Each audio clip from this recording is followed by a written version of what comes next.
পশ্চিমবঙ্গে দীর্ঘদিন ধরে সংগঠনের কাজ করে চলা অখিল ভারতীয় রাষ্ট্রীয় শৈক্ষিক মহাসংঘের সদস্যপদ গ্রহণে চলতি বছরে উল্লেখযোগ্য উৎসাহ লক্ষ্য করা যাচ্ছে। সংগঠনের দাবি, গত বছর পর্যন্ত রাজ্যে তাদের সদস্য সংখ্যা ছিল প্রায় 10,000। তবে চলতি বছরে রাজ্যের রাষ্ট্রবাদী রাজ্য সরকার গঠনের পর সদস্যপদ গ্রহণের আগ্রহ অনেকটাই বেড়েছে। মঙ্গলবার দক্ষিণবঙ্গের বিভিন্ন এলাকায় সাংগঠনিক কর্মসূচি সেরে রায়গঞ্জে ফেরেন ABRSM এর রাজ্য সাধারণ সম্পাদক বাপি প্রামাণিক। তিনি জানান, চলতি বছরে সংগঠন ইতিমধ্যেই 1.5 লক্ষাধিক সদস্যপদ আবেদনপত্র ছাপিয়েছে। তার দাবি, সদস্যপদ গ্রহণে ক্রমবর্ধমান আগ্রহের ফলে বছরের মধ্যেই ওই সমস্ত আবেদনপত্র শেষ হয়ে যাবে বলে সংগঠন মনে করছে। বাপি প্রামাণিক বলেন, রাজ্যে কেন্দ্রীয় শিক্ষানীতি চালুর পক্ষে তাদের সংগঠন কাজ করছে। পাশাপাশি সংগঠনের সদস্য সংখ্যা বাড়লে শিক্ষা ক্ষেত্রে দুর্নীতি হ্রাস পাবে এবং শিক্ষার মানোন্নয়ন সম্ভব হবে বলেও তিনি আশাবাদী। তার কথায়, আমাদের সংগঠনের মূল মোটো রাষ্ট্র হিতে শিক্ষা, শিক্ষা হিতে শিক্ষক এবং শিক্ষক হিতে সমাজ। এদিন রায়গঞ্জ স্টেশনে রাজ্য সাধারণ সম্পাদককে স্বাগত জানাতে উপস্থিত ছিলেন উত্তর দিনাজপুর জেলা সভাপতি বাপ্পাদিত্য সরকার সহ সংগঠনের বিভিন্ন স্তরের নেতৃত্ব ও কর্মীরা। ABRSM এর রাজ্য সাধারণ সম্পাদক। সংগঠন আপাতত গত 1992 সাল থেকে এই সংগঠনের পশ্চিমবঙ্গে কাজ চলছে। আচ্ছা, গত বছরও আমাদের সংগঠনের প্রায় রাজ্যের সমস্ত ব্লকেই কাজ ছিল, প্রায় 10,000 সদস্য ছিল। এবছর 4 তারিখের পরে আমাদের সংগঠনের যেহেতু রাষ্ট্রবাদী সরকার এসছে, একই আদর্শের সরকার, যদিও এটা রাজনৈতিক দলের সংগঠন নয় সরাসরি, তা সত্ত্বেও সংগঠনে একটা বেশ ভালো পরিস্থিতি তৈরি হয়েছে। মানে কিরকম সদস্য সংখ্যার পড়েছে, আবেদন নেওয়া পড়েছে? এবছর তো আমাদের 10,000-এর মতো মেম্বার ছিল। এবছর আমাদের প্রায় এখন পর্যন্ত যা রিপোর্ট আছে সমস্ত জেলায় 1.5 লক্ষের উপরে মেম্বারশিপ ফর্ম ছাপানো হয়েছে, সেগুলো জেলায় জেলায় ডিস্ট্রিবিউশন হয়েছে। সেটা আমরা এই মাসটা পুরোটা মেম্বারশিপ চলবে। আশা করি 1.5 লক্ষ ক্রস করে যাবে সদস্য। এখন পর্যন্ত আমাদের তো একটা প্রক্রিয়ার মধ্যে চলছে, বিদ্যালয় স্তর পর্যন্ত ফর্মগুলো গেছে, সেটা উঠিয়ে নিয়ে আসতে সময় লাগবে, বোঝা যাচ্ছে না। তবুও আমার মনে হয় এখন পর্যন্ত 50-60 মেম্বার ইতিমধ্যে হাতে চলেও এসেছে। আচ্ছা, সামনের বছর আপনাদের টার্গেট কি সদস্য সংখ্যা? সামনে বছর দেখুন, পশ্চিমবঙ্গে মোট প্রাথমিক এবং উচ্চ মাধ্যমিক বিদ্যালয় সহ প্রায় 3.5 লক্ষ শিক্ষক শিক্ষিকা আছে।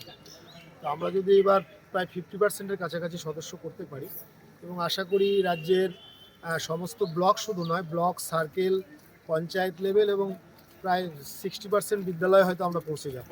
আগামী বছর সেটা বেড়ে যাবে, হয়তো 50%টা বেড়ে 70 বা 80% মেম্বারও হয়ে যাবে। পুরোপুরি জনমুখী, কারণ দেখুন, এতদিন ধরে বিগত যে সরকার, বা আমরা আগেও দেখেছি বামফ্রন্টের সরকারে, কেন্দ্রের সাথে একটা ব্যাপক পার্থক্য থাকতো। তো দীর্ঘদিনের দাবি ছিল আমাদের যে কেন্দ্রের সঙ্গে আমাদের সরকারের মানে বেতনটা সেটা যেন থাকে। তো আমরা, যদিও প্রচুর পার্থক্য ছিল, প্রায় 42%, সেখানে কমিয়ে গতকাল প্রায় এক ধাক্কায় 20% বাড়ানো হয়েছে। তাতে করে 22%, এখনও কম আছে, কিন্তু আমরা আশা করছি এই সরকার আগামী 2 বছরের মধ্যে পুরো কেন্দ্রীয় হারে, 1 থেকে 2 বছর, এক একটা বাজেট হয়তো লাগতে পারে, তাতে করে আমরা পুরোপুরি কেন্দ্রীয় হারে পাবো। একই সাথে 8ম পে কমিশন কেন্দ্রে যেমন তার ঘোষণা হয়েছে, বা আমাদের রাজ্যেও ইতিমধ্যে সরকার আসার ঠিক কয়েকদিনের মধ্যেই আমাদের এই রাজ্যের 7ম পে কমিশন ঘোষণা করে দিয়েছে, তার গঠন প্রক্রিয়া চলছে। আশা করছি আমরা জানুয়ারির মধ্যে নতুনভাবে পে কমিশনও পেয়ে যাব। ব্যুরো রিপোর্ট, নিউজ বৃত্তান্ত।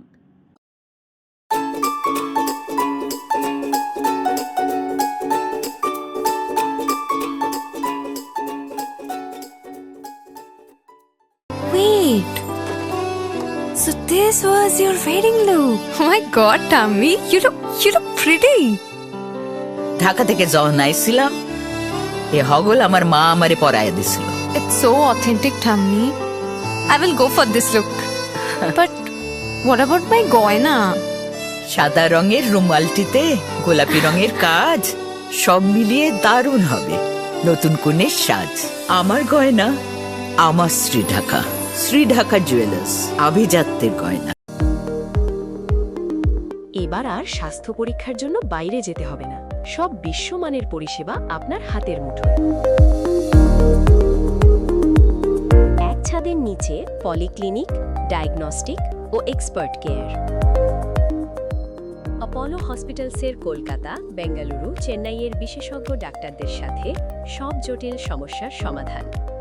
অপোলো ক্লিনিক এখন রায়গঞ্জে। আপনার জীবনের সমস্ত প্রতিকূল পরিস্থিতির অবসান ঘটাতে আজই আসুন স্বর্গীয় জ্যোতিষ গবেষক ও তন্ত্র সাধক অলোক কর্মকারের সুযোগ্য পুত্র ও একমাত্র শিষ্য সঞ্জয়ের কাছে, যিনি আসাম বঙ্গীয় জ্যোতিষ ও তন্ত্র সোসাইটি দ্বারা জ্যোতিষ রত্ন উপাধিতে সম্মানিত। তাই আজই আসুন বংশানুক্রমিক ও সুদক্ষ জ্যোতিষ প্রতিষ্ঠানে। Shishu Mangal child development centre and research institute. এখানে রয়েছেন developmental paediatrician doctor Nilanjan Mukherjee. সমস্ত রকম ভ্যাকসিনেশন কিন্তু তিনি নিজে হাতে করেন। এছাড়া রয়েছে নেবুলাইজেশনের ব্যবস্থা। সবচেয়ে বড় কথা, আপনার শিশু যদি জেদ করছে, রাগ করছে, মন খারাপ করছে, সাইকোলজিস্টের পরামর্শ চাইতে এলে আপনাকে আসতেই হবে শিশু মঙ্গলে। ছোট ছোট অনুভূতি স্মৃতিগুলো থেকে যায় সব সময় আদরে। কুকু কুকু কিরে হলো? আসছি। লকডাউন সময় তো হয়ে এলো। কিছু স্মৃতির ভাজেই তোলা থাকে শুভারম্ভে প্রাপ্তি। 50 বছরের অভিজ্ঞতায় আগ্নেশ্বর জুয়েলার্স, নিখুঁত গয়নার কারিগরি। Agneshwar jewellers, NS road, Raiganj. রাত হোক বা দিন, নিউরো এমার্জেন্সি সময় দেখে আসে না। হঠাৎ মাথায় আঘাত, স্ট্রোক বা অচেতন হয়ে যাওয়া, প্রতিটি মুহূর্তই অমূল্য, কারণ এখানে সময়ই সবচেয়ে বড় চিকিৎসা। এবার রায়গঞ্জেই উপলব্ধ অ্যাডভান্সড নিউরোসার্জারি সুবিধা। দক্ষ নিউরোসার্জন ও আধুনিক প্রযুক্তির সহায়তায় 24x7 জরুরি পরিষেবা। সঠিক সময়ে সঠিক চিকিৎসা ফিরিয়ে দিতে পারে স্বাভাবিক জীবন। জীবনরেখা হসপিটাল, অ্যাডভান্সড নিউরো কেয়ার।